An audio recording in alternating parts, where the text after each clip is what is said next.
David Lawver, fucking awesome to see you, man. I'm glad you showed up. Yeah, glad to be here. So we're going to kick this off with a bottle of champagne that you got us, really. It's Louis 15 Brut Champagne from 96. And this is because we closed on a commercial retail center, 2 months ago now? Three. And we've been too busy to pop the bottle. So pop, motherfucker. Yeah, I kind of came to record, but I might have actually come for the champagne. I feel good about that, man. So we'll get to the real estate, but I want to start with a little backdrop. So, I've only known you for maybe a year and a half, 2 years, but it feels like much longer because we operate, I think, in very similar ways with a similar mentality, hustle in very similar ways. And I love it. So I want to hear a little bit about the background because we're going to end up going, I think, a lot into real estate and kind of where it's taken you. And it's one of my favorite topics because it's wide reaching, right? You can dive into real estate and then all of a sudden there are 1,000 different branches of real estate that all have huge opportunity, huge money, huge expertise necessary. But you started in mortgages when you were how old? 19. So you found mortgages. Give me like a little bit of the rundown on how that worked. But first, cheers. Cheers. Good to see you, man. Good to see you. I have to say before we get started, thank you for having me. For sure. And I for sure say that we have similar lifestyles, disciplines, business stuff. But I would say you're one of the most disciplined people I ever meet. And I definitely look up to that a lot and excited to be here and excited to be in business with you. I appreciate that, man. Thank you. Going back to the beginning, I went to 1 year of college and I had an undeclared major. I wasn't that enthusiastic about the actual things I was learning about. Anthropology and basic, writing wasn't exactly my cup of tea. I was more interested in the social side of things. And so I was like partying and not really going to classes. I mean, I got good grades, but I just wasn't that focused. And then I came home for a summer, and this is back in 2005. And there was an ad. It was actually in the newspaper. So nice. Newspaper, what's that? But I got a job in the mortgage business and made $50,000 that summer, and the rest was history for me. I mean, it's a big summer for a 19-year-old. That's right. Yeah, especially in 2005. Yeah, very different number than today. Yeah, for sure. Also, the champagne is great. You should taste it. Okay, let's do that. So, got into the mortgage space. What do you think? It's really good. Yeah. Okay, so a waiter recently told me that champagne is often measured in bubbles. People like the quality of bubbles, and there's good bubbles and bad bubbles. So now I'm trying to learn about champagne bubbles. That's interesting. I don't know anything about champagne bubbles. Where's Justin Donald when you need him? Yeah. Geraldine's the waiter there. I'll do it. Okay. And after that, really the mortgage business was, that had my attention. It was something that I wanted to do. I'd focus, doing hard work for a teacher to give me a grade, a teacher who, what they were doing was not what I wanted to do. And their opinion didn't really matter to me, didn't resonate. But like, if I was first to come, last to leave, and I got a deal done and made $5,000, that spoke my language. So it's very money focused, very motivated. And the more I worked, the more I made. And that made a lot of sense to me. Yeah. I mean, we ran a similar path on that front. As soon as some vehicle was introduced to me where all I had to do was do more and I would make more, I was like, oh shit, I will fucking crush you people. Like I can just do more. This is great. Yeah, I started out on like a sales floor with a team, and I was like 19 and the next closest person was probably near 30. And in the first month, I was already the number one sales guy and continued to be the entire time because it was just like, I was so focused. Everyone else was out taking smoke breaks and doing this or that. And it just like, it just wasn't me. So, it's like I spent 3 years at the brokerages working for somebody else, and it was kind of an entrepreneur position. So like you would make a commission, and for every 10,000 you brought in, you'd keep 5 and the house would keep 5. So but towards the end, I was doing about 350 to 400 in gross commissions, and I'd keep near 200,000. And that was kind of my take home money. So in 2008, when the market crashed and, that broker went out of business, then I went to the next broker and 3 months later went out of business. And I went to the next broker who 3 months later went out of business. And I was like, how do you go out of business when you have no salaries and all I do is bring you money? Like, it doesn't make sense, right? It's a reasonable question. It's true, right? It's like the bar that's on the best street in town, and all they're selling is alcohol with a 2,000% markup, and they go out. Yeah, it's crazy, right? Yeah, somebody's taking money out of the company, right? Probably, or just horrible business people. Yeah. So that actually worked out well. So in 2009, bottom of the recession and mortgage business was thumped. I decided it was a good time to start my own company. I figured with the $200,000 I was giving to the house, I could probably pay some rent and hire a staff member. And I did just that. And so spent probably 3 years doing it just like that, doing about $400K in commissions, having one assistant and just making my $200K net. And at, early 20s, that was a lot of money to me. And then I ran into a guy named Rick Ruby who basically, he told me that I sucked at the business, which, as a competitive person, I did not like at all. Yes. And then he forwarded his tax return, which his net was $2 million versus my $200,000 net. And I was like, oh, you're smart. I believe you. I do suck. And so, that's really when he taught me how to first grow my own team. And I grew my own business in the first year over $1 million in revenue. And then he's like, okay, you can sell. Now learn how to lead. And so then grew that business up to last year. We did just over 12 million in revenue. Got it. Awesome. So one of the things that I historically have been terrible at is listening to those people and actually following their advice. So I had a similar path where I grew up in sales and I was, making good money, and a manager in the company came to me and was like, yeah, I'm making way more than you, and you have a cap on what you're going to make. But instead of me getting challenged by it and listening to him, I told him to fuck off and kept selling stuff. Not you.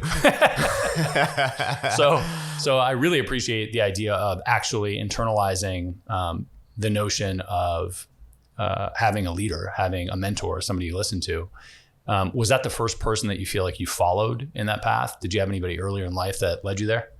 I'd say my first boss in the mortgage business was kind of a mentor, in the sense that he taught me just what's a loan and how to fill out an application and what are programs. But he gave me a shot at 19 because I was in no condition or no state to get a shot like he gave me.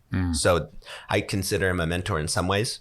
But Rick was very different. So he had a coaching company, and he had maybe 10 or 20 coaches under him at the time. And 4 mortgages? 4 mortgages. Interesting. Mortgage only. And he was the first person I saw who was so loud about the money. And was not bragging at all. He's actually a very kind of humble and frugal guy, right? But he would say, hey, here's my tax return. Here's what I made.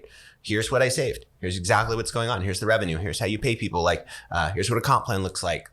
He was so forward with the money, and everybody in the organization spoke through numbers.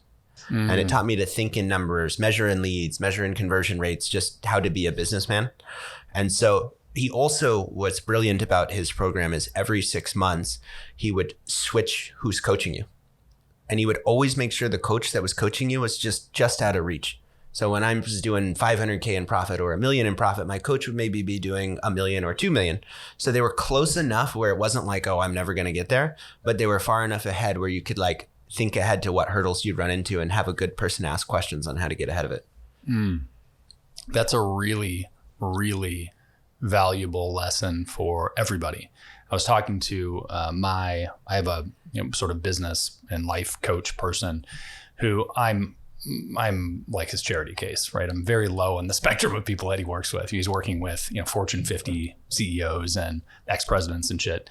And we were talking about that because I was talking about friends that I have that are way, way, way ahead of me financially, and their behaviors and how I see their behaviors. And I end up looking at them as if they're a role model, but I fail to recognize at times that their behaviors are allowed for them in the place that they're at now, but their behaviors in the place that they're at don't necessarily serve me for the place that I'm at. And I think that that's the benefit of having a mentor that's just in front of you, right? A coach that's just in front of you or a little bit in front of you, not way in front of you. Yeah, 100%. I couldn't agree more. And by the way, Rick was a great mentor. I was a terrible student. he would tell me things like, for example, I was in Silicon Valley where I had really smart clients, and I'm like, they're too smart for me to charge as much as you're saying I'm going to charge. They're going to go online and look at the price and not use us. And he's like, no, you need to sell value, and you need to sell so much that you can just disregard the shoppers. And so I probably spent 3 years fighting him on that fact. And then when I finally changed to his way, no one batted an eye, and we basically like doubled our income. And I could think through dozens of things where I thought I knew better and I didn't. And so, but it took me like time. And then once I did it, I'd always look back and go, he was right. And so I've kind of, one of my biggest takeaways through it all has been like, faster to implement, the better. The sooner I just take this information from someone's ahead of me, decide they're more credible, and execute, even if it defies some of my logic today. I can always execute and take the knowledge. And then if for some reason it doesn't work in my situation, I can roll it back. But so far, it's very rare that that's what happens. I love that. Well, and even if you can't roll it back, even if you can't undo your decision, you can make another one, right? You can execute again. Awesome. So you find a mentor, you start the company, 09, 10, rough times to be in the mortgage industry. But the last 5 years, it's 2022 now, the last 5 years have been amazing, right? Killer. Like rates have been so low that everybody is just refining, buying stuff, et cetera, right? But now, so I want to talk about kind of, both the operational path of doing that and how you transition. And then let's get to now, because I think now is an interesting time. But so you're solo, you've got one person, and you start to build out a team. What changes from, netting $1 million a year to the gross was 12 last year? Right. So what's the basic margin of a mortgage company if you gross 12? It's a little tricky because you have like a cost of good. So it depends on how you think about it. So generally, let's say for each loan amount, you get 2%. The salesperson, you don't pay them salaries, they get 1%. So the house gets 1%. Mm-hmm. So a good mortgage company, if you consider the sales commission a cost of good and you're just looking at the 1% that the house makes, usually a 30% profit margin means you're running a good business. Awesome. Cool. Okay. Good frame. So on that 12 million, we netted 3. Got it. So yeah, going from the original, I am so glad that I started the business in 09. First off, if I had tried to get a lease today or 3 years earlier, I didn't have the financials. It was like a 19-year-old kid with 12 grand in the bank, but like no one was renting office. So I found this company had gone out of business. It was a furnished office. I didn't have to pay anything. And they needed a sublease. So I got a super cheap rate and they were like paying half the rent still. And I was just paying half, and I got a 3-year deal or whatever it was. I think it was a 4-year deal. And it was literally, I think back, it had to have happened that way for me to do it. And then I built my foundation on a really difficult time. And that's just my baseline for how it should be. And now the company, I've got dozens of sales guys, and some of the guys that I've groomed from scratch over the 5, 6, 7, 8 last years, were making big money, 500 grand, 700 grand, 800 grand. And they're 30 years old, right? They're doing great. But now that the market's turned, they've gone from like 800 to near zero, and like not having the base of that really hard work and really big discipline. So it's, the last 5 years were more about like, how do you manage too much business? But I also I'm naturally a skeptic. So I have that like entrepreneurial paranoia. And I remember 08. So I'm there like, I'm not going to go hire up 10X right now and then take all this revenue and then fire everybody. I'm going to just pay my existing staff.